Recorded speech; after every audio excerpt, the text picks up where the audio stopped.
Welcome to Australian. What's it? What is it? I knew something was going to go wrong. Welcome to Australian reptiles. Australian reptile Q&A. God, I always mess up the start. G'day, lads. Evening all. Hey, how's it going? Oh, sorry, I just hit a real blank there because I'm so nervous. I don't know. I really need to work on the nerves. So it's good to see you guys.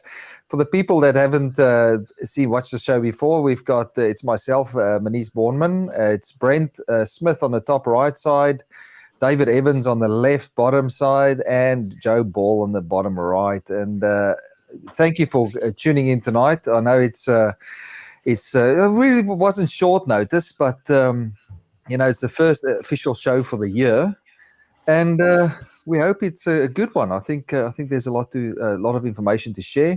It's a very general discussion tonight, just for anybody that's starting with reptiles in the Australian hobby, and we've got a list. I've got a little list of. I'll give you guys a chance to talk now. I think we'll just we'll get into it shortly. With Joe's PC, with Joe's internet dropping out, and Brent always amazes me that he manages to sit down just like 10 seconds out and is ready to go. So I can't waste the time. That was 8 minutes I saw flash up for that intro. When I can do a lot in 8 minutes. I'll go and spray all them hatches. I won't have to do it later.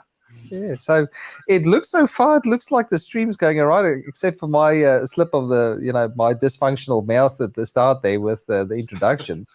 But if I could ask everybody that's watching to just share this into a group, so we get more people watching the show. And we don't like doing that around here, but it helps to have a lot of questions in there.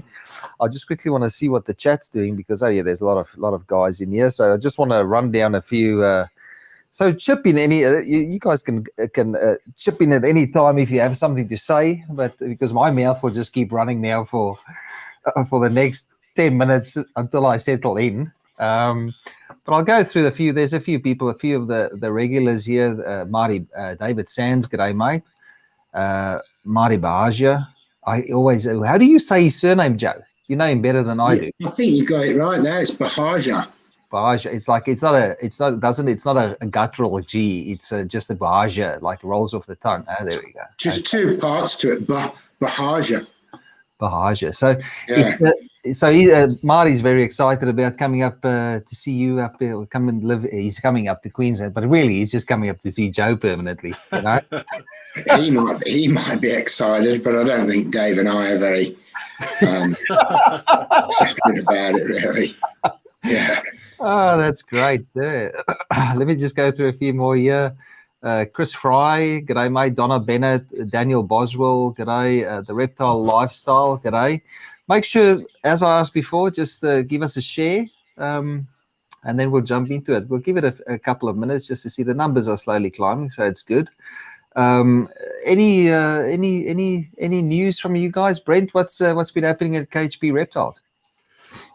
Just trying to feed everything. It's that time of year where there's hundreds of hatchies and hundreds of hours of work. It's a tough time of year. I feel like I've been a bit secluded from online, but it's trying to do house renos and feed snakes. It gets very, very busy. So I see we get a lot of people at YouTube on the comments now. That one just comes in live feed as well, does it? Yeah. Oh, yeah. As I said earlier as well, you can go onto YouTube, onto the Reptile News' YouTube channel. Yep. And KHP Reptiles has got a YouTube channel as well, so find us there. And as we progress with this show, I'll add Joe and David's YouTube channel as well. We'll see if we can figure out a way out to connect you guys without. I know it's always a funny thing giving people any type of admin over a page because anything could go wrong, So we'll try and figure that out so we can share the stream around a little bit better. Wal Roberts, hello, yes. Colin, here we go. Colin Ray, g'day, mate. Yeah, a few of the usuals tuning in.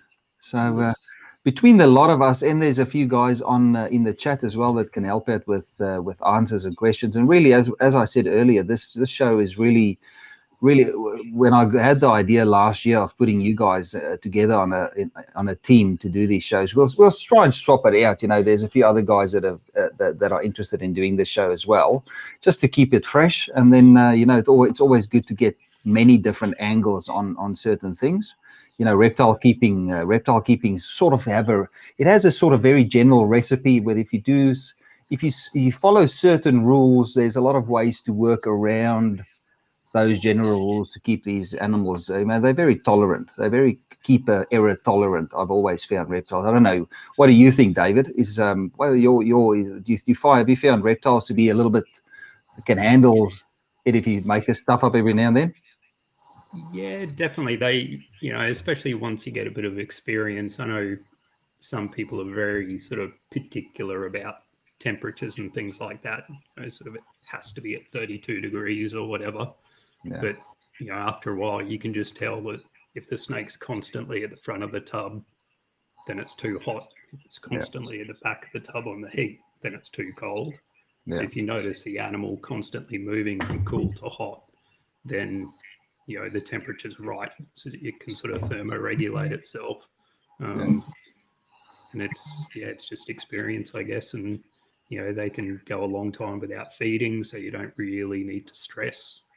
You know, people worry very easily about them, but as long as they've got a bit of condition on them, they can go a long time, sort of before you need to, you know, go into panic stations about anything. Yeah. And yourself, Joe, how do you have any thoughts on resilience? You know, with reptiles, with error keeper. Well, what's your thoughts on that, mate? The first thing that sprung to mind when you said that was that good reptiles are resistant, but as we touched on before we went live, if you've got poor quality animals, they don't stand quite so many mistakes. But yeah, to sort of tie that in with what Dave just said, you know, good reptiles and a simple thought process are the key. And reptiles are pretty resilient if you've got those two ingredients to hand. Very good point. I forgot that's actually one of the bigger points that you made is, you know, if the animal is in a state of good health, then they can be, for certain, you know, not overly extended periods, you know, but in like a week or two, you know, that you can sort of go with a little bit of. I've seen some, and on top of that, though, I've seen some terribly neglected collections as well, and the animals seem to be fine, you know. So I don't recommend people, you know, we treat our pets with the necessary respect, and, you know, we try and offer them as much. We try and provide them with the type of care that we would like to be cared with. I think that's the point at the end of the day. But I don't like, you know, I think they're tolerant, and if they're in a good state of health, you know, anything that's a little bit weak or compromised, I don't think you wouldn't push your luck with them keeping wise. So we'll jump in. We'll start. We don't want to go on too long. It's busy. It's very busy tonight. It's quite, you know, there's quite a few people watching. So what I'll do is I've got a list of questions. I've already discussed it with you guys. I'll pop the question up there. And when you're a prospective reptile keeper, when you've got you're ready, you've got your, you know, we'll start right at the start and we'll quickly work. I think there's 11 questions. We'll try and answer them as thoroughly as we can. And then we'll take it from there, and I'll give each of you a little bit of a gap to tell us what you think and give us your opinion on the whole matter. So the first question that I get is, what species can I own? What species can I own? And I'll let Brent start off with that. I think that's important to research what you can own before you go out trying to buy things. You know, people are often messaging saying, I want a green tree python, and no idea that it's in New South Wales anyway. It's class 2 animal. You need to do some research about what you can own and what's sensible to own too. You know, like I think in Melbourne you can own a lace monitor on a standard license, which I think is insane. You know, there's certain animals I think that are a little more dangerous and need a bit more experience. So I think researching what you are allowed to own based on your licensing is the first step. There is a species list you can get in New South Wales. You can download the the PDF file of all the species, and it'll give you a breakdown of R1 to R5 of what you can and can't own. So I'm doing a bit of research first helps a lot. Okay, David, your thoughts on what species can I own? Well, in Queensland in the past, it's just been pretty much open slather, other than venomous stuff. Yeah. But with the legislation changes that are sort of coming through now, we're going for a sort of tiered approach here. So level 1 is all your sort of basic carpets, Antaresia, small monitors, all that sort of stuff. And then level 2 is your sort of bigger monitors, your larger snakes, all the sort of more advanced or, do pose a bit more sort of risk to the keepers. Just require a bit more experience. And then your venomous stuff again, and even the venomous stuff is tiered now as well. You definitely need to do a bit more research. And even the different levels of licensing limit how many animals you can keep and when you can breed or not breed and that sort of stuff. So it is a bit more complicated now. Joe, have you found that? Joe, have you found that dealing with your local authorities have been straightforward? Is it just a matter of giving them a call to discuss? If you're not, for those of people that haven't dealt with authorities, we know how it works, but just your thoughts on when you need to find out about something. Can you just call them up and ask? They're pretty elusive up here. They can take a while to get hold of them. You can email. Which is usually the best way. You do get a response, but they are there, but they're not. They're not manning the phones all the time, so to speak. You can be a 24-hour, 48-hour turnaround to get an answer on something up here.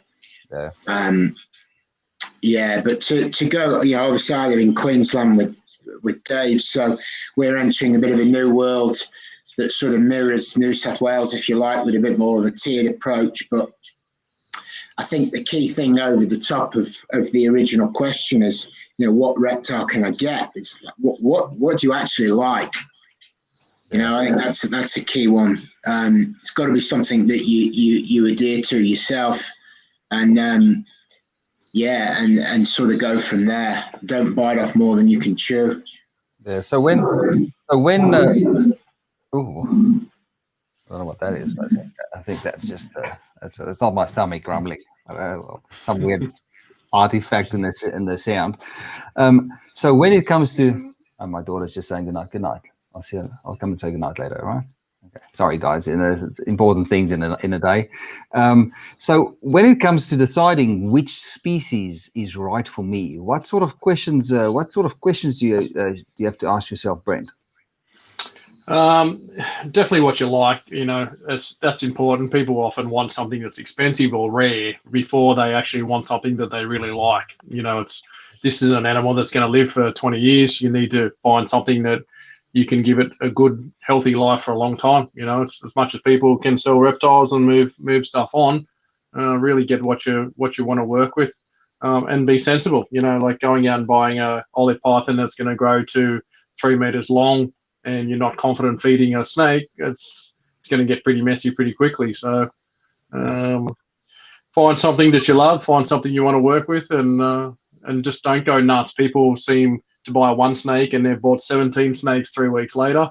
That always ends in tears. I don't know anyone who's gone at a super rapid pace and stayed in the game more than 2 years. So it's David, steady.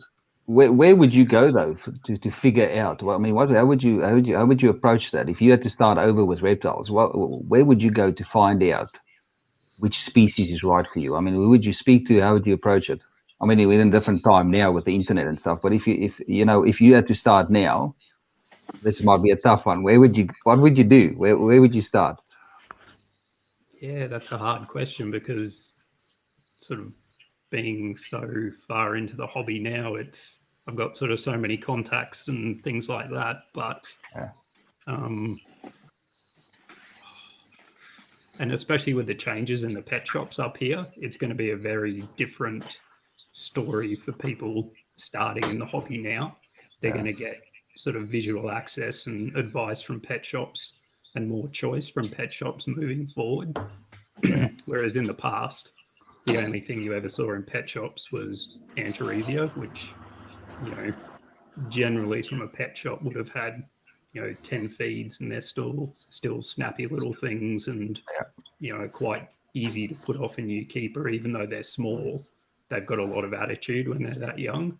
And most people that talk to me, especially new keepers, they always want something calm, and especially it might be adults that want an animal for their children. And they want something small, but generally small and calm may not necessarily go together. Yeah, it doesn't work like that. Yeah. So, Joe, where would you go? Where would you? I mean, we all have been part of groups. I mean, we all have. You've got a big blue tongue group, and I'm sure I think it's got to be Facebook, hasn't it? I mean, I think we're all in a point in time where we're always looking for the downside of social media. I think that's where we are as a society at the moment. Sort of picking holes in Facebook and so on and so forth. But I think really, if you turn that around and look at some of the things that it does bring an instant platform to be able to get certain questions answered and find,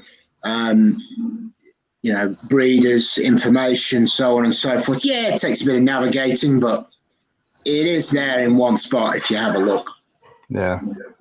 I guess that is. I mean, it depends on if you get into a quality group. Though. I mean, anybody can have but you just have to ask around. I think it's a matter of everything needs navigating, though. Like that's life. You have to navigate stuff to find what you want. You can't. Nothing's on a plate. Even if you have to do research reading from books years ago. You still got to navigate the correct information and find the stuff that's right for you. Social media is just the same. Yeah, there's a lot of it's different, but still requires persistence and navigation, doesn't it? And I found that keepers that have been spoon-fed are far less effective keepers down the line if they can't troubleshoot situations that they find themselves in with the reptiles. If they kept told how to do it, there's no growth. I think I think that's what I was getting at. You've got to be persistent and look at a few different places for your information, and just go from there. So Brent, you mentioned that. Sorry, David, go. I think you can also, sort of in that navigation process, choose who to buy from. Like Joe's page has been around for how long and got so many people following it and liking it. So even if you're new to keeping blue tongues, you can see that his page is, nobody's going to have been in the game as long as him and have a good reputation. Yeah. So if you want a blue tongue, go to him.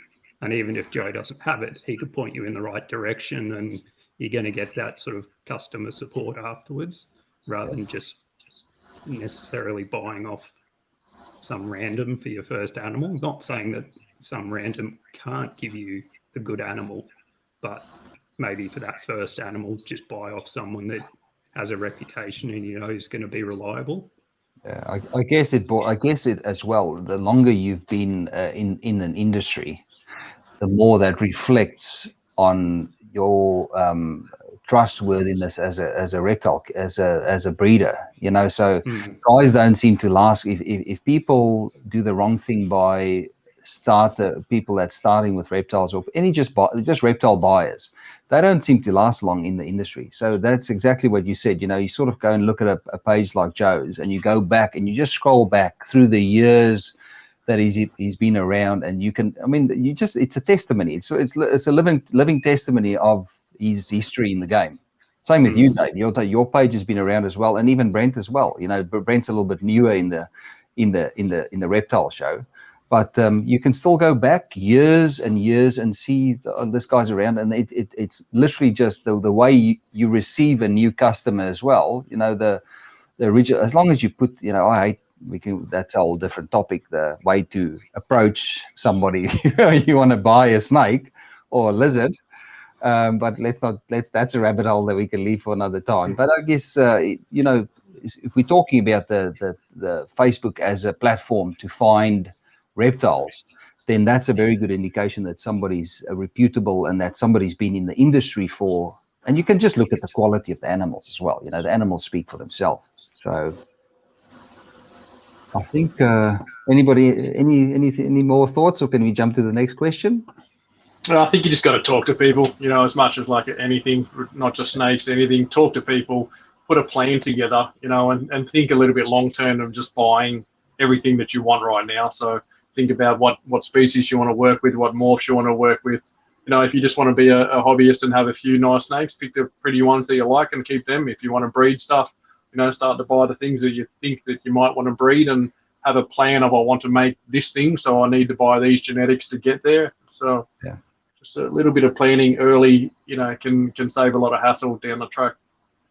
There's Darren Boswell says here, some people get a reptile. This is a very valid point. Some people get a reptile as they want it for a pet. Others get one because they are interested in the animal from a nature perspective, and the two viewpoints are very different. That's a good point. So I mean, I guess it's what your final objective, the objective with the animal, is whether you want to breed from it or whether you just want it as a pet, a single reptile. And we know it never ends up being just a single reptile. It's always, you always have more and more and more. It's one of those things you just can't get enough once you start. If you're into it, if you're really interested in it. So let's just go to the next question. Now, the first big topic. So I guess you decide on what reptile you have, and then you need to decide what type of caging you want for it. So we've got a few photos here that we'll jump through. So just the opening thoughts on caging, Brent. What were your considerations, things that you would consider before you start buying every cage in the shop? What would you look at if you started out again? Yeah, depending obviously on what animal you're going to have, get the right advice on what it needs to live in, and don't go nuts. I see people go super extravagant for a hatchie setup that is going to be grown out of in 4 months, 5 months time.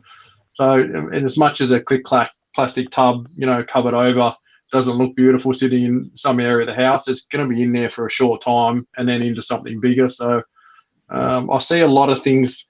People want to keep snakes in fish bowls and aquariums. Leave them for fish. Really, that's the one thing that drives me mental is people send me pictures of, this setup, this thing won't eat. This is wrong, and a glass full open setup with a mesh top thing just really doesn't work. You need to get something that's reptile specific.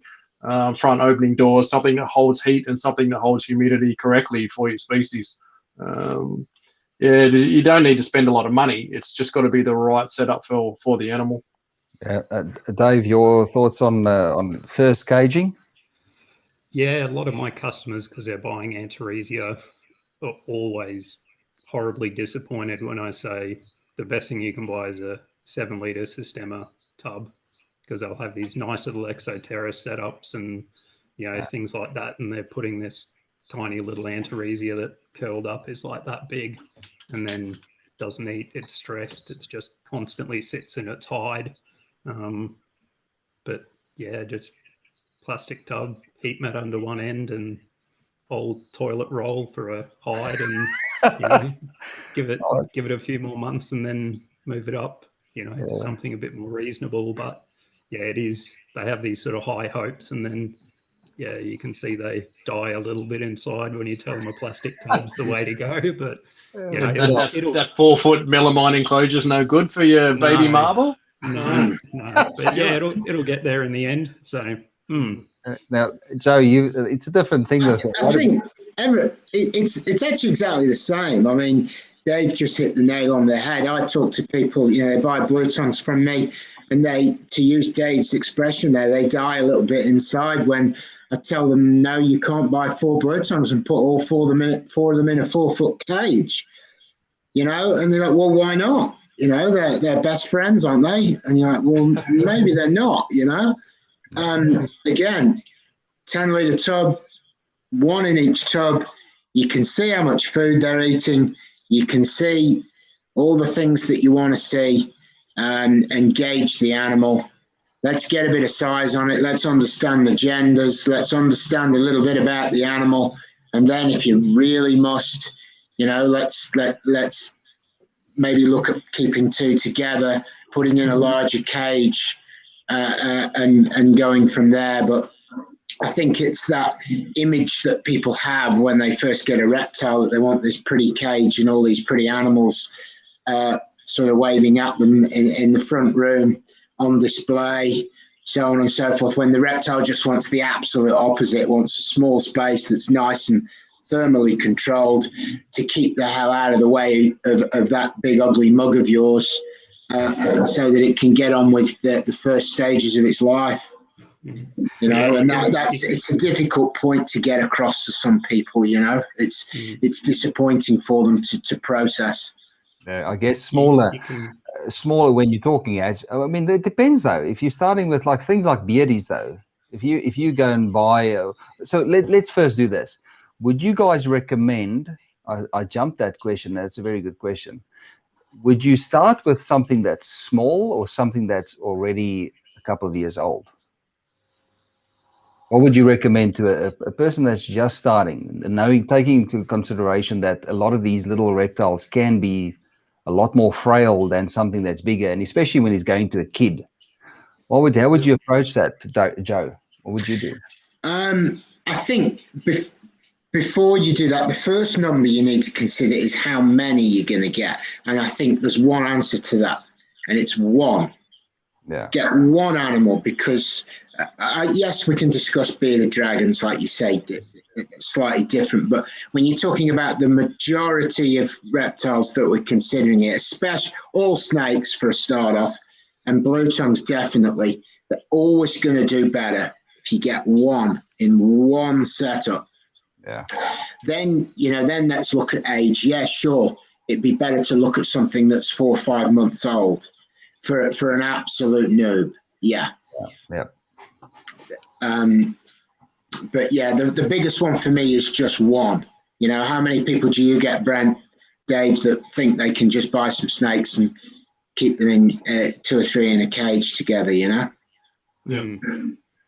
Yeah, definitely. I mean, the everyone wants a hatchet. You know, it seems like the thing that everyone says, I want a baby snake and start, and it's the worst possible start for a new keeper is a brand new snake. You know, if they've got little idea with feeding, buying something that's 9 or 12 months old already eats fantastic.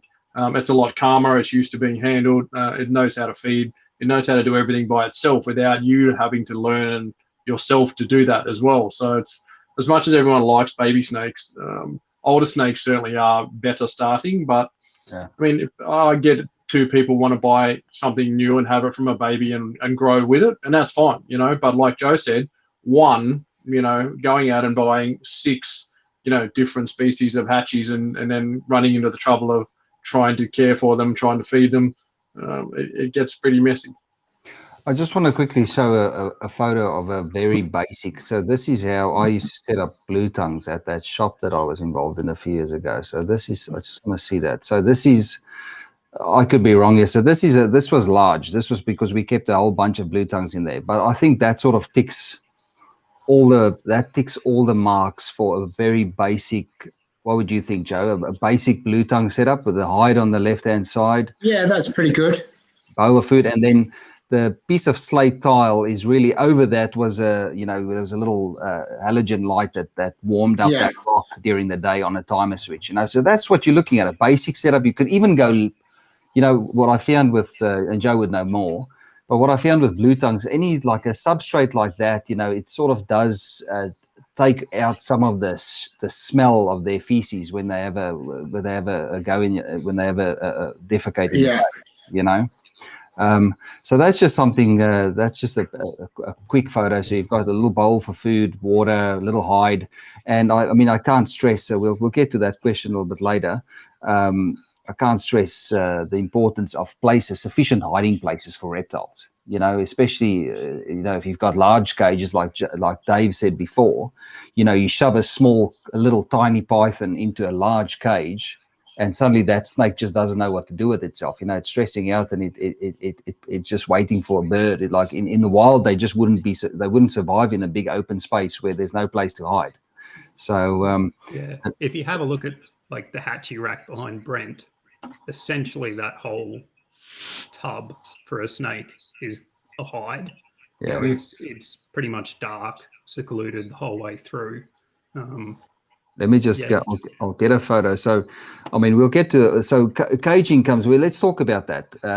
Cages versus racking. You know, I mean, we're talking about. You see, start with one reptile. So, you when you have one animal, it's a lot more straightforward than multiple animals. But what Dave's saying is that let me just find a picture, because I've got a photo of one of your racks here.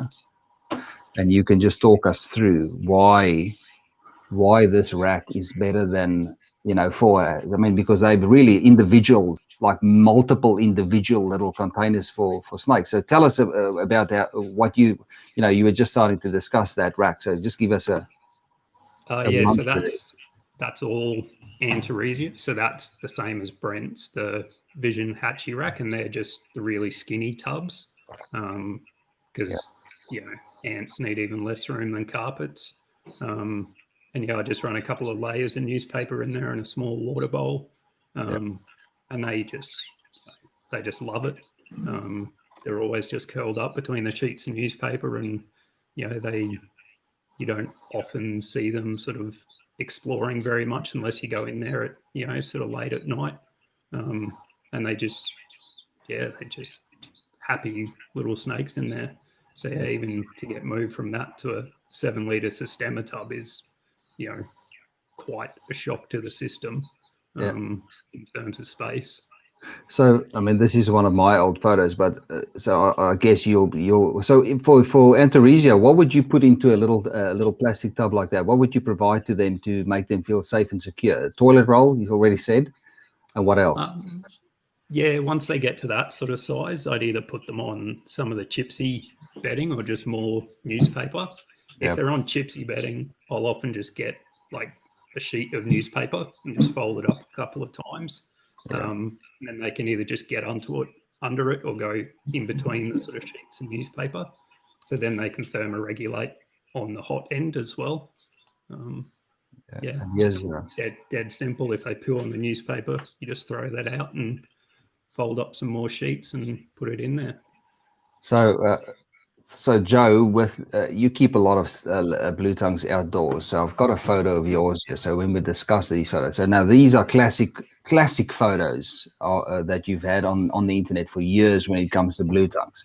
So you probably wouldn't put a young blue tongue in there, but I'm sure if you modify that slightly, you'd be able to keep young blue tongues outside. So just give us a rundown of what the whole idea is behind the way you designed that cage.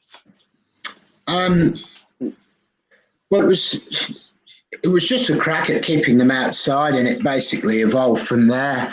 And it takes on all the fundamental principles of what a reptile needs. And you can see that back section there.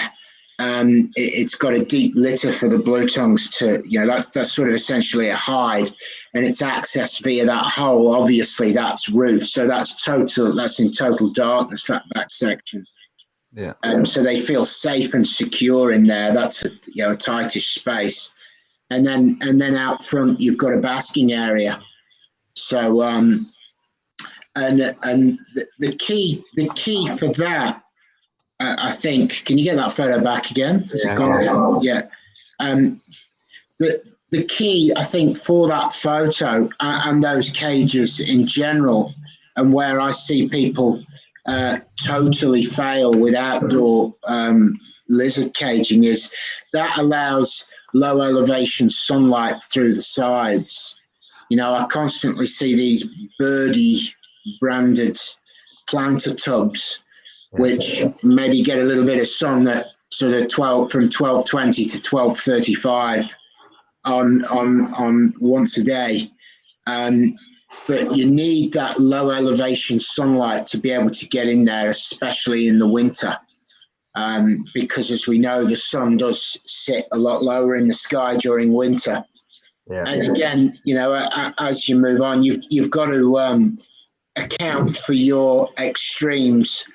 And whilst that open sides accounts for low elevation sunlight in winter, you also need protection from high elevation, extreme sun in the summer. So it's one thing making a box for those animals outside, but you also need some kind of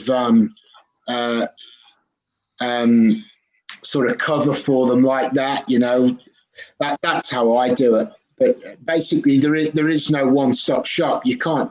What's going to work in the middle of winter is not going to work in the middle of summer. So, and that they're set up for deluge of rain. So, yeah, you've got a few things to consider when you're putting them outside. You've got days that reach high 30s, and then you've also got nights that reach single digits.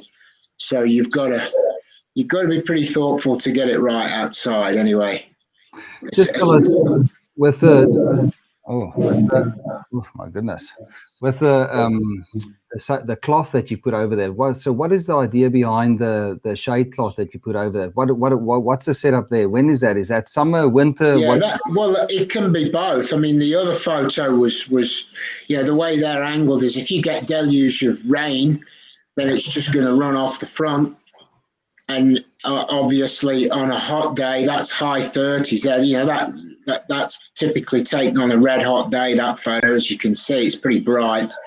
Those tarpaulins are raised from the cage. So the sun is going to reflect off that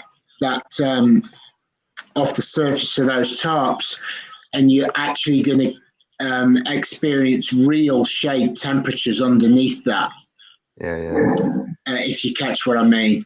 Yeah. So obviously if you take those tarps off, that's high elevation sunlight, you're going to get cooked lizards. Yeah, I guess.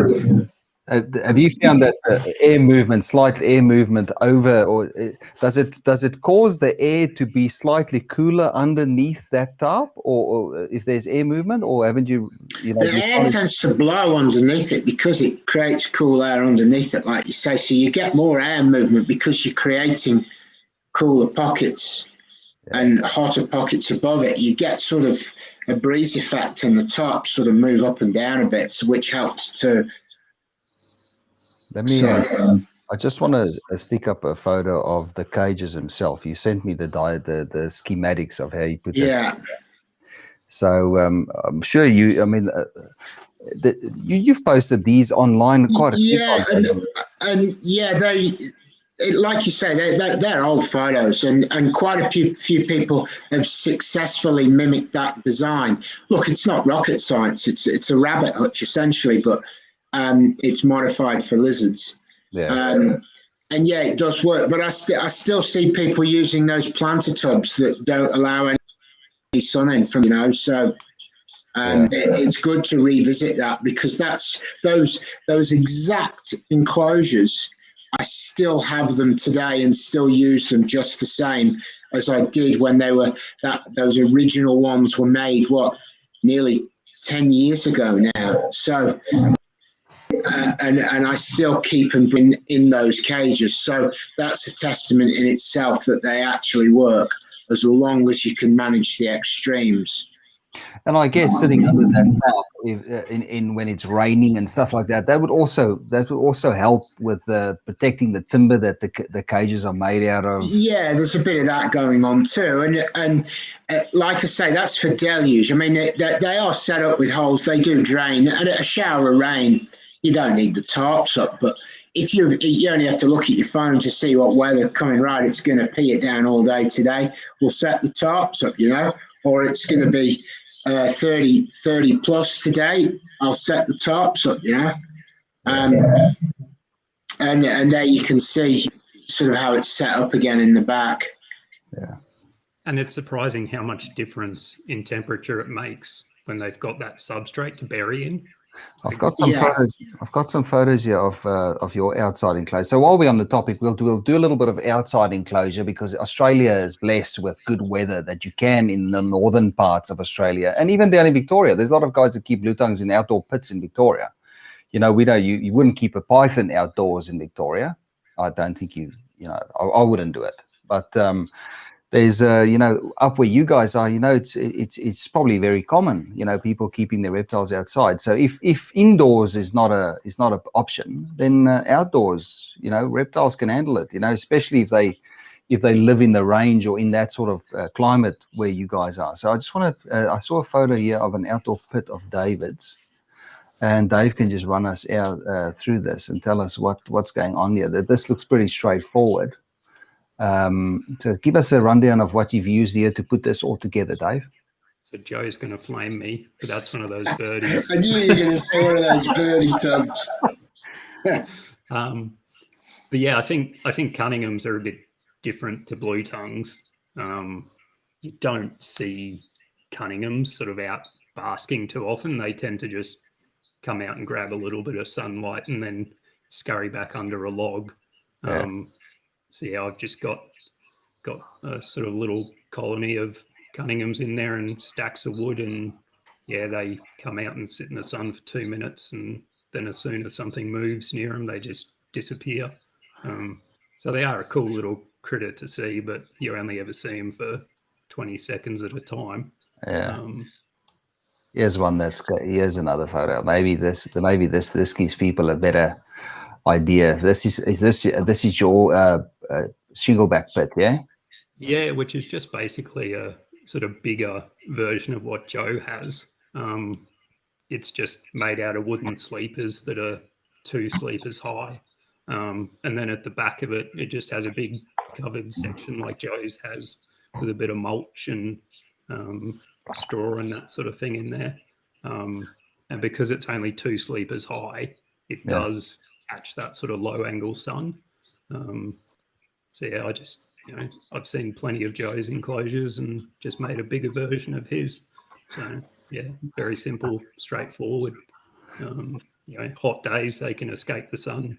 Cold days, they just go and bury themselves in the sugarcane mulch, or cold winters. Brent never sent me photos of his outdoor monitor cages, but all of you've got outdoor monitor cages, haven't you? Yeah. Yeah. I think it's important to, at what age you put things outside too. I don't know about blue tongues. I'm no blue tongue man, but certainly a lot of people want to shove things outside when they're very young, and I think it needs to be a gradual process, and they need to be a certain age before they're going to do well outside with the right setup. Yeah, here's another case. So what do you? So this is also something interesting. So what is the base out of that? I just want to show this. There's reptiles don't need fancy enclosures. They just need to. The enclosures just need to work. They need to have tick a few boxes for an animal to not get out of it. So Dave, tell us how did you assemble this, and what do you keep in that cage? So I actually bought that off a friend of mine, and it's a 340 litre sort of cattle trough. With just a round base, and then a sort of welded metal frame with the 2.5 mil mouse mesh on it. And I just grabbed a couple of hollow logs and branches and had my rusty monitors out there for a little while. And you could definitely tell that they enjoyed being able to come in and out of the logs and grab some UV and warm. That looks perfect for rusties.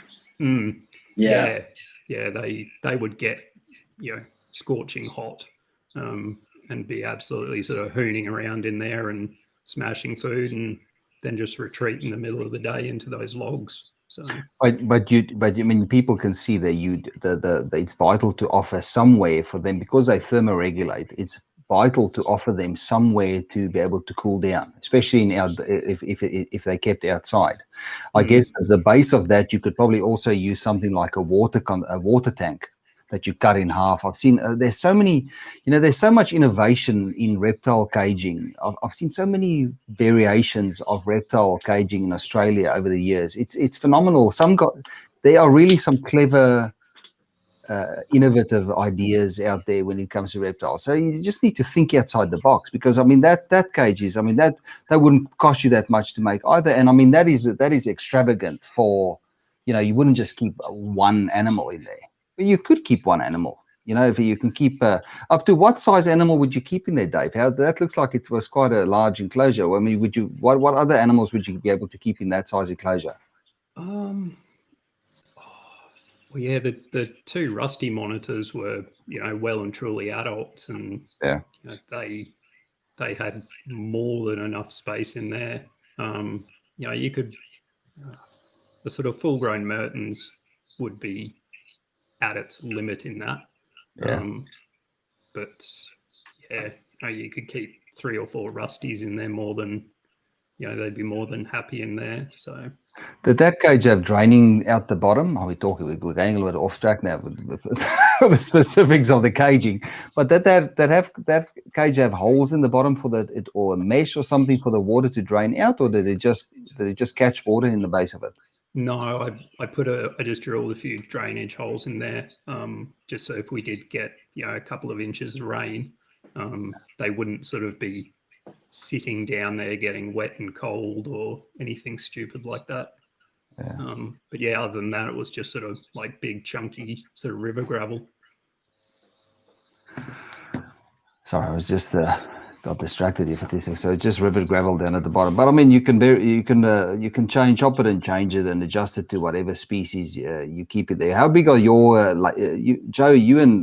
Have you got big monitor enclosures, Dave, or do you not keep many of the large species? So the biggest I've got is mangrove monitors, but they're still only a couple of years old. So I just haven't been 6-footers with a little sort of aquarium at one end, which I'm definitely going to build something similar to that rusty one, but just on a larger scale. All right. Okay, well, let's move on to the next question, because we'll get stuck on caging and it'd make a whole cage. We could just make a show on reptile caging. There's that much variation out there. So we could touch on just inside caging. I've got a basic cage here, or not a basic cage. So, for you guys that want to keep your reptiles indoors, Brent sent me a nice photo of his indoor enclosure for a snake. So if you're keeping something like a carpet python, Brent, just give us a rundown. So this is more of a display enclosure, but it sort of builds in well with the previous cages that we saw outdoors. You can really decorate them nicely. This is when you when your animal starts getting to a larger size. From hatchling up to this size, we're jumping around. So Brent, just give us a breakdown of how you built that cage, and what was the plan behind it. Yeah, that came after Sheree got sick of having tons and tons of reptiles in the house, and most of them moved out. So anything that needed to be inside needed to be a little bit more pretty. So that one, mostly adult females in there, carpet pythons. The olives actually live in that setup now. Probably one of the larger setups. But pretty basic, melamine box built, and just put some hardwood timber around the outside, glass sliding doors. Not hard to get custom backgrounds made these days. Plenty of guys making the backgrounds, branches from the bush. And I've kept a range of different substrates from gypsy. Most of them are on now. That was critter crumble back in those days. I found that stuff good, but dries everything out. You've got to sort of keep humidity up to it fairly often. But just depends on the species, really. I mean, they're sort of 6 foot long, I think, those things. So they suit adult sort of size things, no problem. And then, of course, you got the other side of the coin. You've got you've got your full size caging, and then you've got your large racking that you can keep snakes in as well. And the majority of guys that I've spoken to that keep large snakes, people are coming around to the ideas now. This is if you have a lot of animals. I think there's only so much space that you can take up with large melamine or wooden cages inside your house. And then the majority of guys that start getting over, there's a tipping point where space becomes an issue. Then you start keeping reptiles in racks. So Brent, just give us a little rundown for the people that haven't seen snake racking before. Give us a rundown of what these racks are and how they work. Yep, that's the Vision brand racks, which currently, a lot of people are saying hard to get in Australia at the moment. they've been around a long time, so there's certainly many in the country. Certainly, I didn't buy all them at once. So it was a stage of, buying racks over years and years as expanding out. And there's another room, basically the same as that, full of Vision stuff as well. So Vision works fantastic. I love the Vision product. People whinge about it's dust collecting and hard to clean. Well, it's plastic. You can roll it outside and gurney it, and I've gurneyed stuff with heat cord still in it. That white rack's probably one of the last melamine racks I still have. That one that I built back in the early days.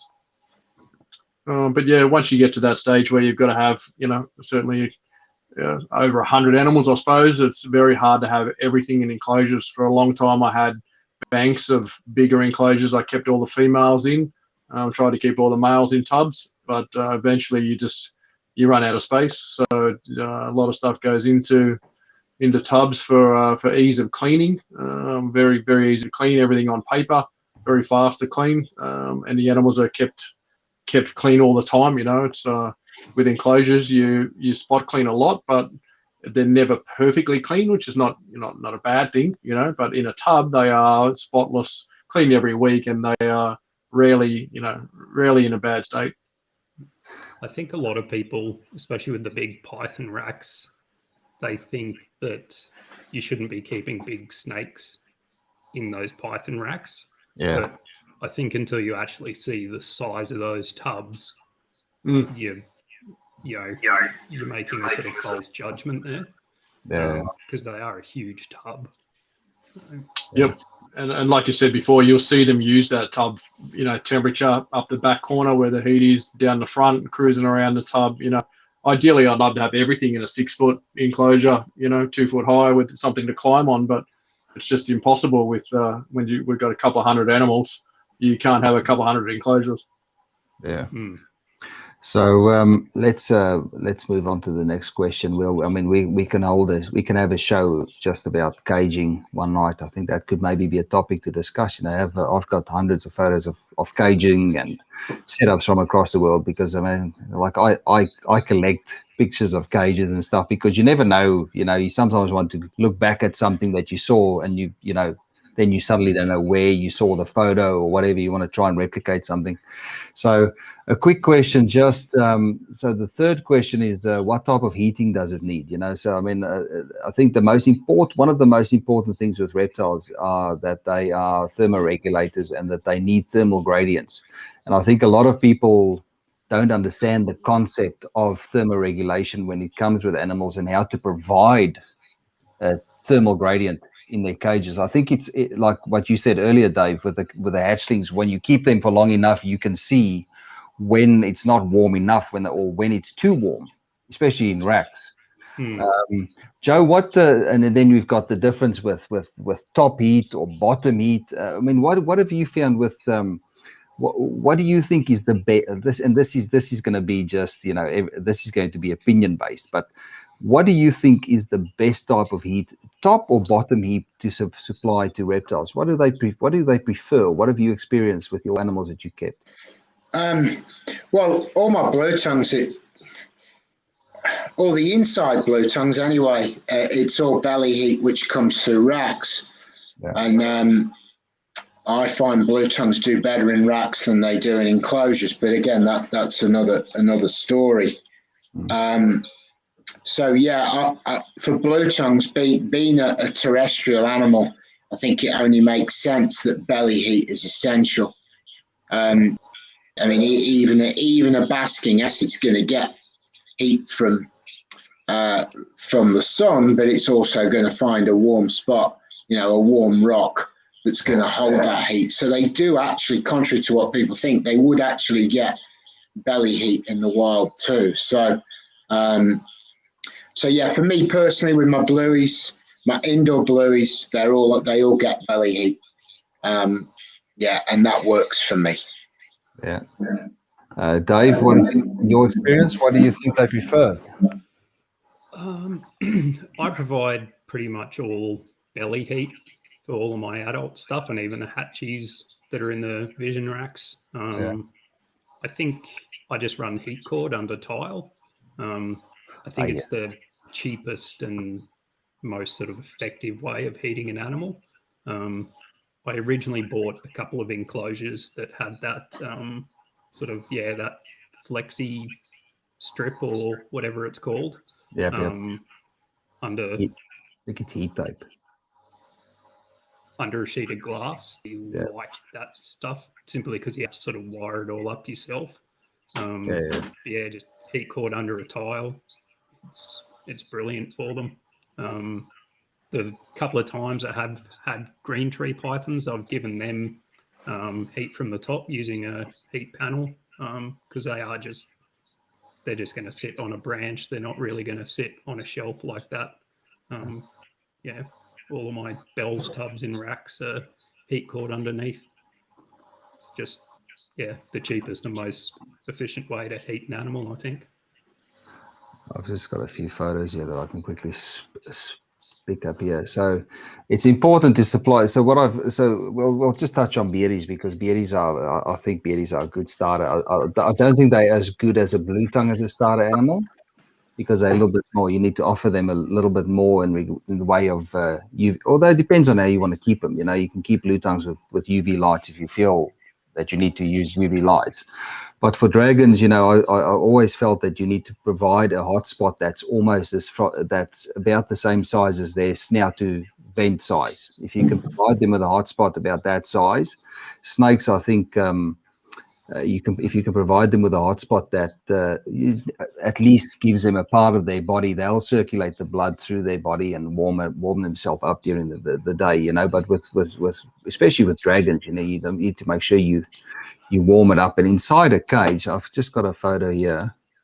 So inside a cage, to how you provide thermal gradients, I think we need to talk about thermal gradients because I think that's important for people to understand what thermal gradients are. So this was some of my earlier bearded dragon setups, and that was about 1.5 meters high and about 1200 wide. And what I provided them was, two separate hotspots down at the bottom. There's a slate tile with a heating with a halogen bulb over it, and then higher up they could run up the ramps and go and sit up at the top there. That gave them another. So they had different parts of the cage that they could go to warm themselves up and to cool themselves down. So I think the important thing is to understand is that you have to be able to provide. Your cage can never be an overheated cage could never give your animal the opportunity to cool down. I think that's a very important principle to have. So you need to provide. It needs to be the heating needs to be proportional to the cage size, and it needs to be in the right ratio so they can move away from that heat. And there needs to be ventilation as well. Not too much ventilation. You know, it's a fine line. And I'm just rambling now, so apologies. But I'm sure you guys are on the same page when it comes to that stuff. You know, you need to have to. I'd rather provide a smaller globe and a more direct, hotter, warm area, and a big space for them to get away from it. You know, and the same goes for lighting. But we'll get to lighting soon. So, what do you think about that, Joe? Or did I cover it? I think you covered it. Yeah, and I think it's. I always find it a difficult one because I to articulate properly because I do a lot of what Dave described earlier. I suppose as I've gotten longer in the tooth, I'm very good at reading whether or not my reptile is warm enough just by looking at it. But to me, it's about actually understanding the temperatures outside a little bit too. You know, when does an animal come out and bask? First thing in the morning. You know, you need some heat at that point, and give it a break from the heat. Middle of the day, maybe knock the heat off because that's when an animal would go and retreat, and then maybe give some more heat later in the day. You know, just some open thought process around what's actually going on outside is what I encourage people to do. You know, it's always difficult to articulate and create one hard and fast rule for everybody, isn't it? And I think that's why it is a difficult topic to cover. You know, I'll cover it differently to you guys, and somebody else will have a slightly different thought process to me. So, Yeah. Does that answer what you were saying or confuse it Do more? you guys use that? Do you guys ever? I'm assuming you could use a lot of timer switches and stuff like that. And on warm days in Queensland, where it's really hot, I'm assuming your rooms get up really warm. Do you run heating? Would you do interval heating, sort of like run your heating in the mornings when it's cooler and switch it off during the middle part of the day and switch it back on at night to sort of avoid that hot middle day? Yeah, that's what I was sort of getting at, really. I've got my reptiles in a very good spot. I've got a 2-story house, so they're all downstairs. So I'm not thermally challenged from the ceiling, So I can maintain a really good ambient temperature. So I'm able to give heat on pretty hot days in the morning. They actually need it, Yeah. But yeah, to your point, a little bit of heat in the morning when they come out, when they would normally come out and bask, but then knock it off sort of once it gets to, say, 10, 11, and let the ambient temperature take care of it. Yeah. And going to what you say, get on your phones and look at what the weather is doing. Yeah. Look at the 10-day weather cycle. Look at what the typical weather is like in your area during that period of time, and that's sort of what you're trying to achieve. There's no real need to give any heat to animals at night, unless they're growing animals, of course. That's slightly different, but all my adult animals, I never give them any nighttime heat at all. But all of them will get some heat in the morning, because that's when all my outdoor animals are seeking heat. So I go, well, hey, all my outdoor animals are seeking heat from 6, 7, 8 o'clock in the morning. All the indoor animals, I'll give them the same choice, Yeah. And then once it gets to mid-morning, all the outdoor animals are hiding. All the timers inside, switch off. Yeah. That's sort of my approach, if you like. I go to school off what's happening outside. Yeah. I know if we've got sort of a few hot days in a row, I'll just turn off my heat entirely. They're not going to freeze to death. So totally agree with that, Dave. Yeah, if you're getting high temps, common sense. Yeah. They're going to be fine. The worst thing I would do, I just wouldn't feed anything. Definitely wouldn't feed anything if I know I've got a few, 40+ degree days coming up. All my snakes are kept in a shed. It's well insulated with the spray foam insulation, but it's still going to get warm, and that's all they need. Just heat. Ambient temp is way more than plenty. Yeah. So to wrap it up, I think it's important to do your research when it comes to the type of animal, also, what type of thermal requirements they need. I mean, that's a little bit of self-study as well.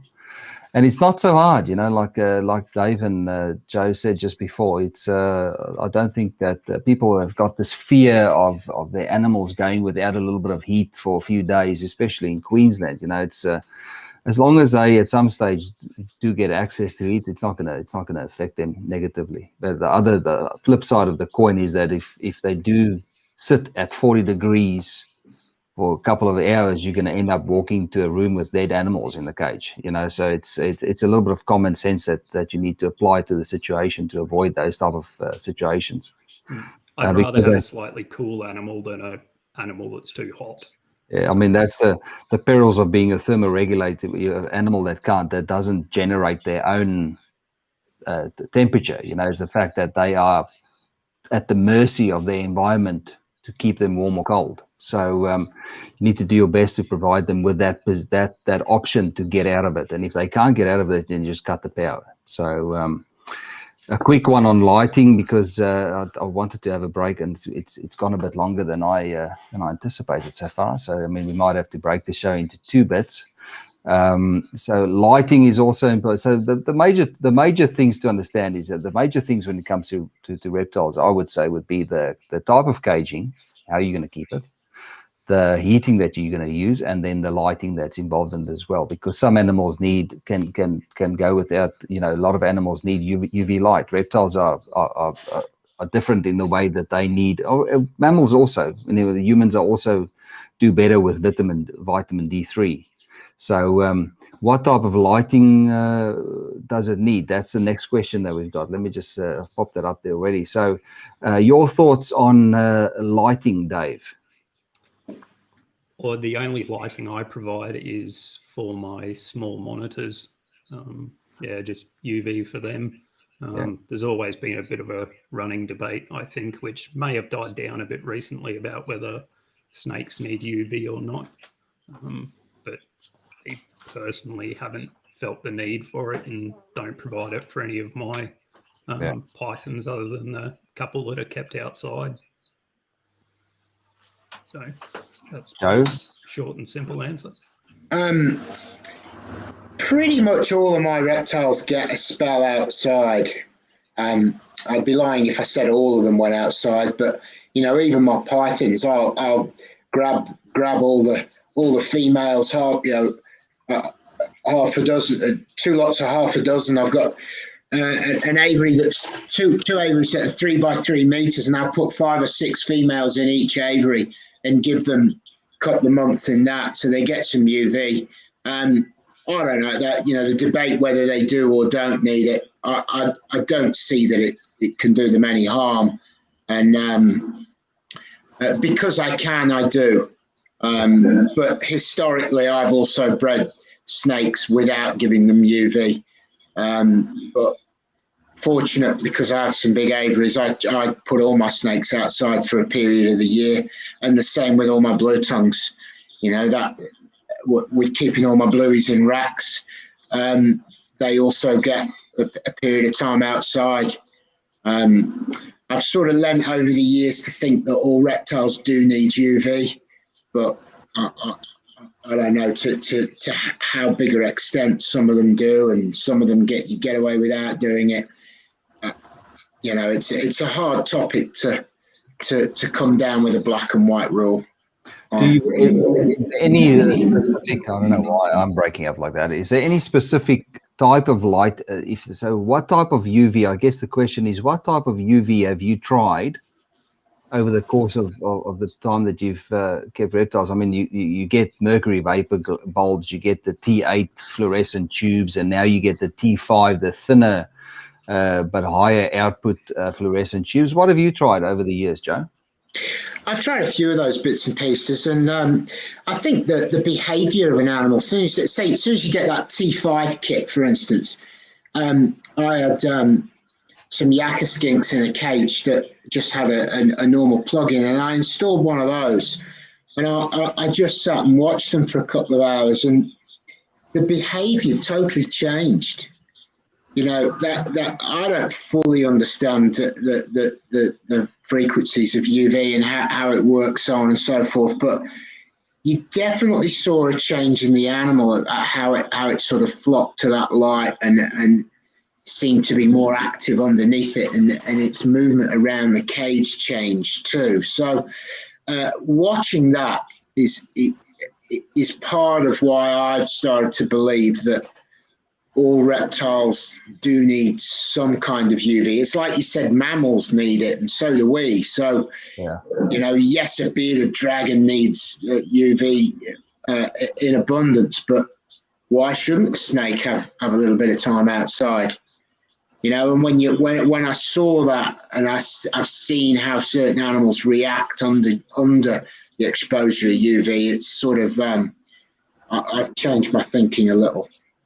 It does seem to be there does seem to be a movement at the moment with the especially overseas. It seems to, even locally, you see a lot more people prefer using the naturalistic enclosures, and there's a lot more thinking around like you said, you know, the need for UV lighting for reptiles in general. You know, like we've learned a lot over I would say the last 5 years.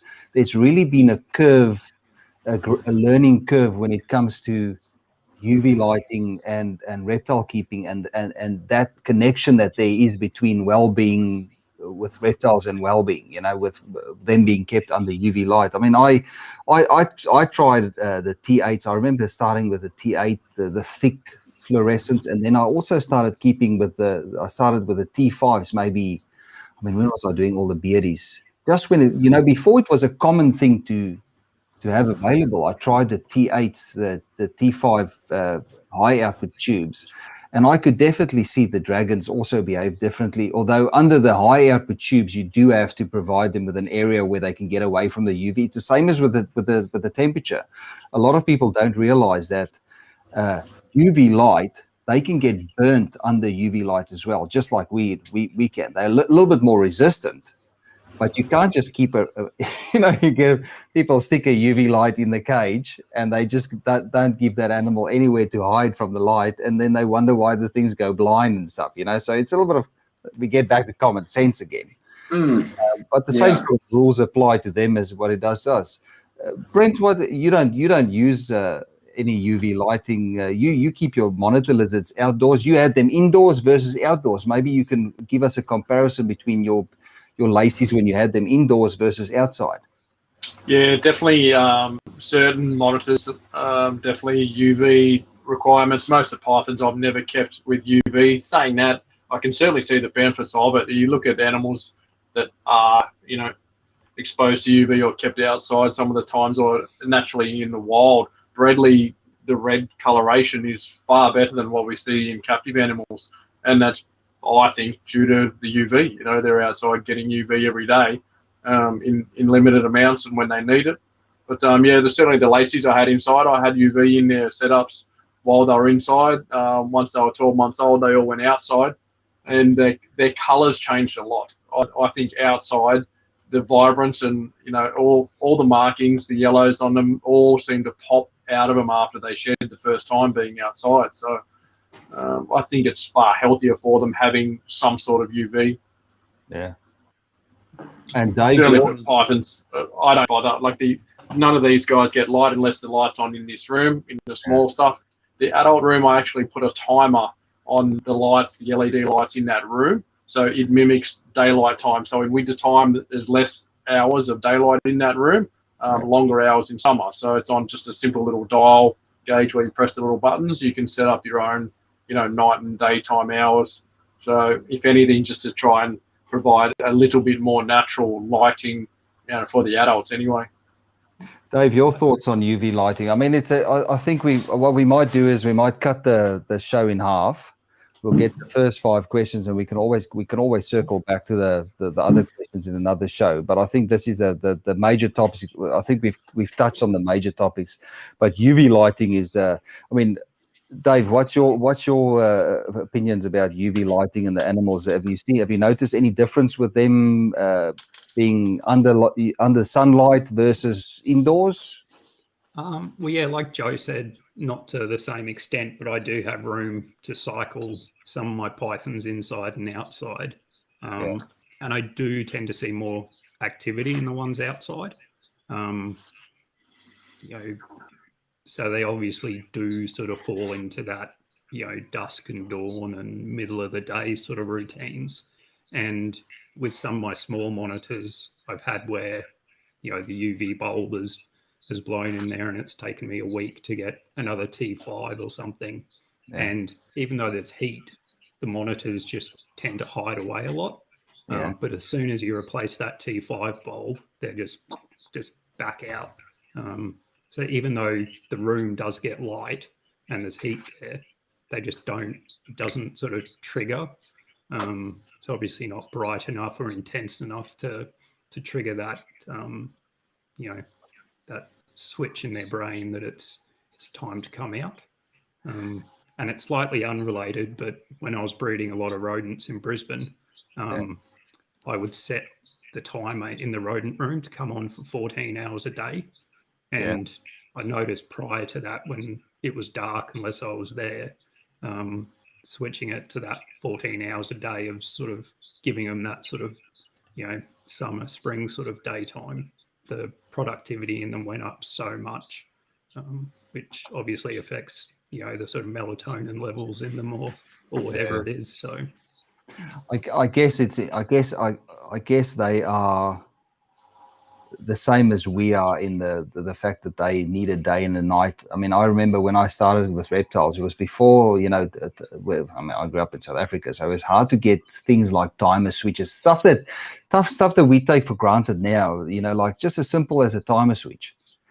Just the benefit of what a timer switch can do to your reptiles, because they have set day and night times in nature. There's always a day and always a night. And I've been to collections where the reptile keepers don't use something to give your animals. They switch on the light, or they manually switch on the light or switch it off. And the benefit of, I can't stress the benefits of having timer switches that you can adjust to give them that set day night time. I'm sure there has to be a benefit to having set day and night times with those animals. The same as what it goes with, same as what you get with UV light or no UV light. There's always benefits with these things. I think they interact with each other. It's a recipe to keep them to keep them healthy in the end.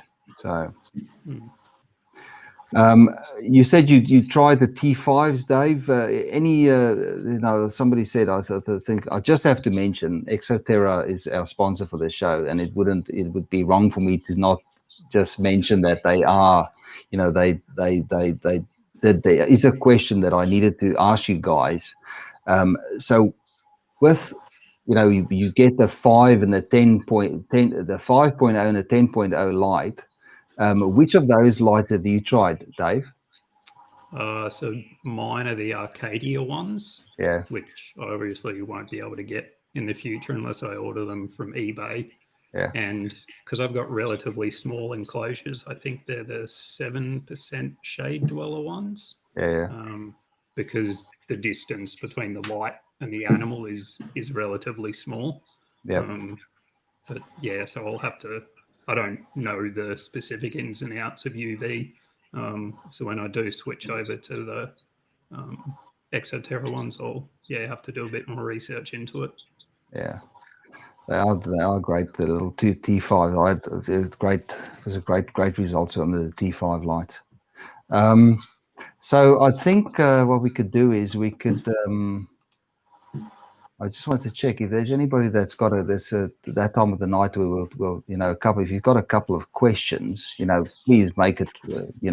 Needs to be related to what we discussed tonight. So if you've got any questions, I just want to go through here to a few of the comments that we've had here.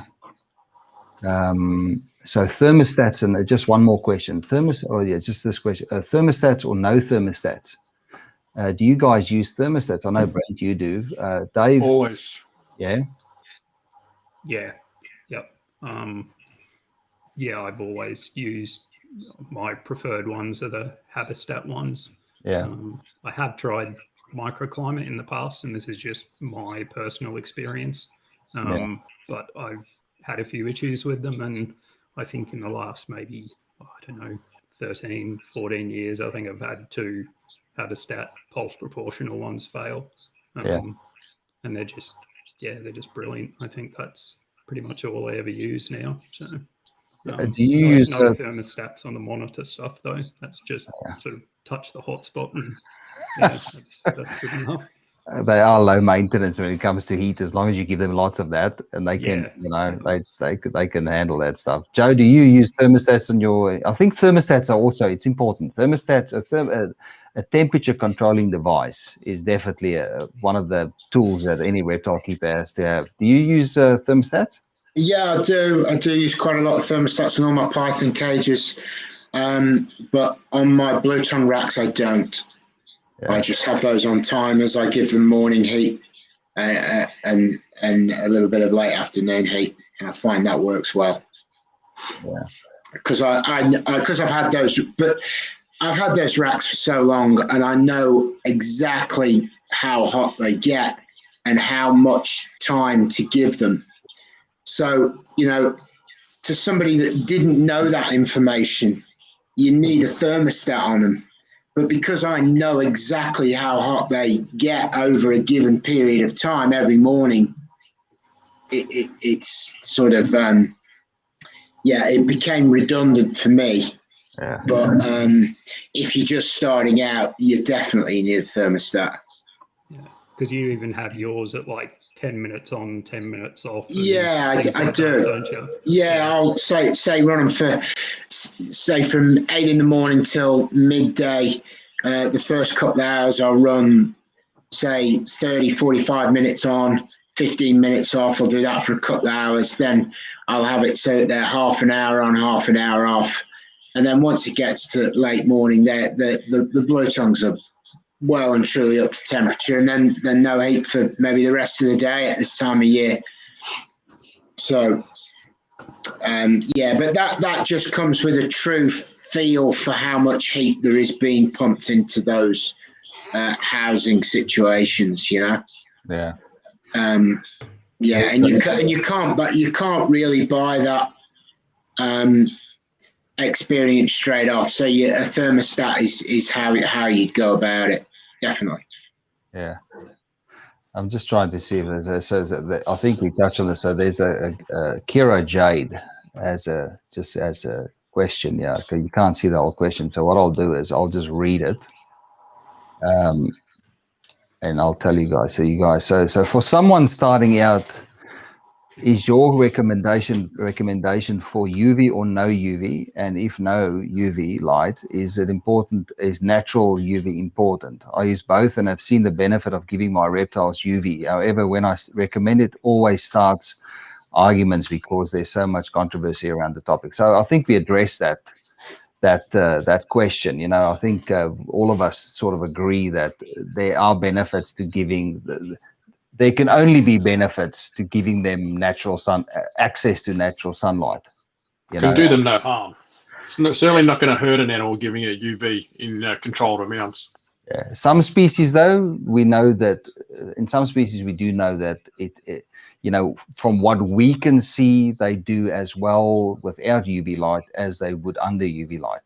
But it's really some animals need it. You know, especially sun-loving things like bearded dragons, all the small the types of dragons. And we remember we're talking about we in Australia, so we have to base it on what we keep in Australia. Joe, did you find that tree monitors, or both of you, did you find that tree monitors needed like UV light or not? Yeah, I think so. Yeah. I'd go as far as to make the statement that all lizards need UV. Maybe not geckos, but you know, people think that they can keep blue tongues without UV. No. You're going to need to give them UV at some point. Your results will go backwards if you do not give them UV. We've spoken about. You mentioned to me in the past that sometimes anything that doesn't do well, you sort of stick them outside for a while or give them access. Have you found there's actual health benefits to animals that are because sometimes we have poor doers in a clutch. You know, all of us have dealt with poor doer hatchlings, or even subadults, or Have you found that it's actually gotten them better by putting them in sunlight, that they've had if you have a blue tongue that is struggling inside and they can feel soft to touch, they can be and they can even shake a little bit. Yeah. When they've got lack of vitamin D3. And another 10 animals in the same situation may be fine. But one of the animals will go backwards. You put it outside, it goes outside for 2 or 3 months, totally resolves the problem. The animal feels firmer to touch. Yeah. You can feel the density of the animal has increased 5-fold. Literally, I don't know how you can measure the density of an animal, but you can feel it. So you can't say that a lizard, and especially a blue tongue, doesn't need UV at some point. Yes, they need less, which is why all those globes have got little stickers of animals on. A blue tongue needs 2.0. A bearded dragon needs 8.0. This has already been worked out, to challenge that stuff, which some of us have done over time. Really, you've just come back to the same conclusion. I think there's actually, I think if people are, you know, like, and that comes back to the question of, you know, how strong is the UV that I need to have? I mean, you can go to websites. I mean, I know Exoterra's got on their website. There's an actual Ferguson zone checker that you can basically. There is the answer. What you just said. It's how much UV do my animals need? And I think that number guide on those globes is a good place to start. You know. Yeah. Yeah. Oh, Andrew Walker says turtles are another important commonly kept critter that really need it. So I agree. Turtles, I mean, you get the soft shells. I mean, that probably builds into what you're saying, that you can feel the muscle. Exactly the same principle. Yeah. Yeah. Yeah. They get that soggy softness to them. And yeah, that's exactly it. Almost like they don't have muscle tone. You know, I felt that. Yeah. So it's interesting stuff. So if you're not sure, there's always a resources. So if you're not sure what type of UV or what strength UV you need to go, it's called Ferguson zones, and a majority of the top brands of reptile lights, if you go to their website, you'll be able to do a search for Ferguson zones, or, you know, what they recommend for and there's, you know, it's like you said, Joe, there's a reason why they recommend it, because some animals live in the desert, so they do need more they need more access to UV light, or more exposure to the different UV, you know, the different the UV wavelengths. So you know, don't think that you can just throw your hands in the air and you don't know. There are resources for that, and the majority of people, you know, the guys that have been in the industry for a while, if you ask one of the breeders, they should be able to tell you, you know, what their opinions are, at least when it comes to UV lighting. I just want to see if there's any other questions here. I don't want to hold you guys up for tonight, and I feel I'm a little bit rusty with this show. Brent, we need to pump out a few of these shows a little bit more regularly. catch up.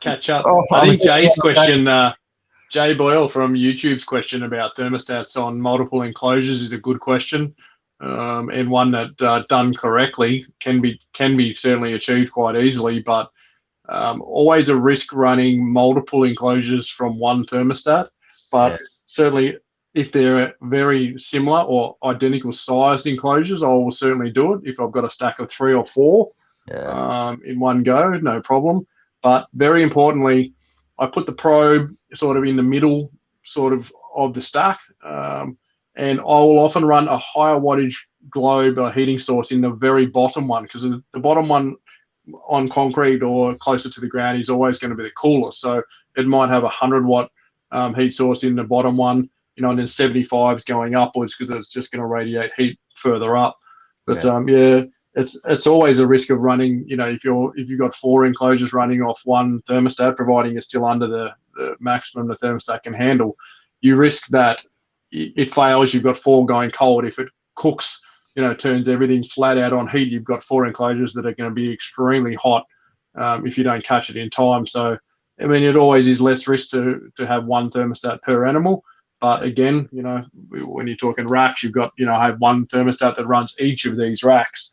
But, you know, that one fails, you lose a whole rack. It's a big loss. Same with your enclosures. You know, if you have one, you would lose one animal. If you have one running a stack, you potentially lose whatever's in that stack. Yeah, I agree. That's one of those things you learn when you start having banks of enclosures. You know, there's a definite temperature gradient from the bottom to the top. Yep. And, you know, like as you said, I found that in Victoria, let's just specify, in Victoria, it's about a degree, depending on what wattage globes you have. It's usually about a degree in between cages that they vary. The way I used to keep it. I mean, I don't want to generalize that. That's just something that I picked up over the years, that when I used to keep animals in banks of melamine enclosures. The same goes for racks, though. The bottom level on racks are always a lot colder than the top levels. You know. Yep. With my Vision racks, I run 2 thermostats. One that runs the bottom half, and then ones that run the top half. Yeah. And I might have sort of multiple racks run off the thermostats, but it's still in the same level. Yeah, because especially during winter here, it does get pretty chilly. So yeah, those bottom tubs will be an awful lot colder than the top ones. Here's a good tip from Michelle Rumbler. She does say, be careful running globes where if a globe breaks where the probe is, you could end up with a disaster. I've seen guys lose banks full of snakes just because the cage where the probe was sitting in the bank, the globe went on that and then just overheated everything else because it couldn't, there was no heat source to warm the probe. So I guess that's a risk that you take as well, That's why you should never put a heating device in there that can get that warm that it would cook the animal in there. That's why I'd rather put something smaller and have a far more directed source of, directed hotspot.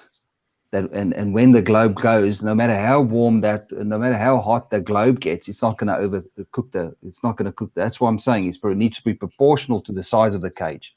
Rather have a smaller globe in a big cage than have a big globe in a small cage, because it's going to be, be an hour and that animal's cooked in that cage. Needs somewhere to escape. Yeah. Those heat cords under the tile that I use, they only really heat the tile. They don't heat much of the air in the enclosure. Yeah. So even if like the thermostat failed, the snakes have still got plenty of, space to get away from that heat because it's only this big in a 4-foot enclosure. Yeah. There's a good question here, and I don't want to get this answer wrong. Unless one of you can tell me. So somebody asked me, and I always just interpret. So Steve Hampton asked, "What does this might be? This is a catch. This is a tough one because I don't know the exact answer. To me, that's always been just an indication of what the type of radiation is out of a light. But I don't want to give somebody the wrong. I should know this. I suppose, mate, is to maybe cover that. You don't necessarily need to have the technical right information around it, but what it does mean is it's around the density and amount of UV. So, and it basically correlates that 2.0 would be useful for an animal that doesn't need so much UV, whereas 10.0 would be something that you'd use, say, for dragon species. So in layman terms, it's amount and density of UV. I'm sure that isn't technically the correct answer, though. But I think in Steve's case there, I think if you're picking that up on the shelf, you're thinking, well, what does 2 and what does 10 mean? 2 is less and 10 is more. So the species that needs more, you're going to lean more towards the 10, and 2 is for the species that needs less. And the pictures which I referred to earlier, you'll find the picture of a blue tongue on a 2.0 tube, and you'll find the picture of a bearded dragon on the 10.0 tube. So I'm going to take this opportunity to teach us, to inform us all what it means, because I just quickly went online, and it so happens that Exoterra, and it's not because they're a sponsor, it's just because their website popped up first. So that shows me that their website's optimized for that type of search, or a lot of people have looked that up. So they do say, no longer should anyone rely on the old 5.0 and 10.0 UVB principle, as these fictive numbers only vaguely indicate the UVB output of the bulb. So that's why I thought, I don't want to step in it. I'd rather research it quickly. So it took me 2 seconds to find it. So there's no excuse. If you're ever stuck, Andrew Walker also commented here. Let me just see. It means that 2, 5, and 10% of the total light output from the light source is UV. However, it can't be used to compare brands. Okay. Thank you for that, Andrew. So it says the same here with on the website. So it's fictive numbers only vaguely indicate the UVB output. It's exactly what Andrew said, of the bulb ranging between 280 and 320 nanometers. The wavelength that is responsible for vitamin or vitamin, I say vitamin, D3 photosynthesis, however, ranges from 290 to 310 nanometers, with a peak production at 294. So it's a bit of science. We do like the science around here as well. But that's on the Exoterra website. So what I'll do is I'll copy this and I'll paste it in the comments so people can go and just click on it and find it. So there is your information that you guys can find out. So that explains a little bit about UV lighting, and that clears it up for me as well, because I always thought that it was fancy marketing, 2.05. I just always knew that for bearded dragons a 10.0 globe was far better than a 5.0, so I'm assuming that if it's a percentage of the total light output of the globe, then I think that makes sense, especially for them occurring in the deserts. So question from Faye. She just joined the party just then. She's Who's really the hurt other my guy? feelings there. Who's that other bloke? I'm a nobody. Faye, that's because for years you never had your face on Facebook. Yeah, I remember you having that picture in the ski mask for about 10 years that no one ever knew what your face was. True. Was it a ski mask or was it a wetsuit? I think it was a wetsuit. A GIMP mask. Yeah, no, it was to stop you getting stung by Irukandji jellyfish. Oh, there we go. There's a normal explanation for that. But it was the funniest thing. I never knew what Dave looked like. And then I was like, it was in the good old days when there was politics in the reptile, there's still politics in the reptile industry. And then I held those conferences, Joe, that one where you came and did the talk on the beer. And I'm standing there at the bar and I'm, getting another beer, and I turn around and there's this guy standing in front of me and he's like, "Hi, I'm David Evans." And I'm like, "Oh, hi, Dave. I didn't even know you were coming down to the conference." He was that's the first time I knew what you looked like, because you had your ski mask on the whole time. So got to try and remain anonymous. Yeah. So to answer your question, Faye, that's David Evans, So I think Clear Mountain himself. Yeah. So I think, sorry for butchering. I just have to apologize. It's not all, I do struggle with the language every now and then. And tonight, I think I was just a little bit rough. I butchered the start of the thing, and I felt like I wasn't 100% on form tonight. So apologies, lads. I hope you don't judge me too harshly after the show. I think we touched at least on some of the important stuff that we wanted to cover tonight. Faye, yes, you guys. Dave looks different. Yeah, he does look a bit different. He's got a beard. He's got the beard. Shaved the last time. So. Yes, that is what's different. That is what's different. What is this? What does this mean? Replying to Chris Fry. Okay, is he a TISM fan? Okay, so it must be a little private conversation that's happening in the chat here. So I just wanted to thank you guys. Sorry for stumbling and falling like a child on the live stream. I should be better at this. Thanks for your input. I really appreciate that you guys gave us some of your valuable time. I know David, or somebody did ask earlier, how's the studying going, Dave? Are you still coping with all the copious amount of information that you have to put into, or where are you standing with your rocket science at the moment? It's on uni break at the moment, so it goes back in a couple of weeks. So giving the brain a rest. So. I don't know how you do it, but all you guys are so busy with it. Like all of you have got, Joe's got all these parrots and all these birds and dogs and things, full-time animal keep. Dave's got all these animals as well on the farm. Brent's got his business going. I have my own. So, but you guys all still get around to doing all the stuff that you need to do. So, I don't know where that fit in, and I'm just rambling now. It's time to call this an end to this show. So I just wanted to say thank you for everybody that joined in tonight. And in the chat, we didn't get to do too much of the questions in the chat, but maybe it's something we can cover next time. But I'm sure there'd be a little bit of tidbits of information there that can help you sort out your first reptile that you bring home. And remember, we first Sunday of every month we're going to try and do it, and we'll try and shuffle the guys around to have new faces for every show. And we'll get to part 2 of the questions. We only got to around 5. I did anticipate that we'll only get about halfway through before we run out of time.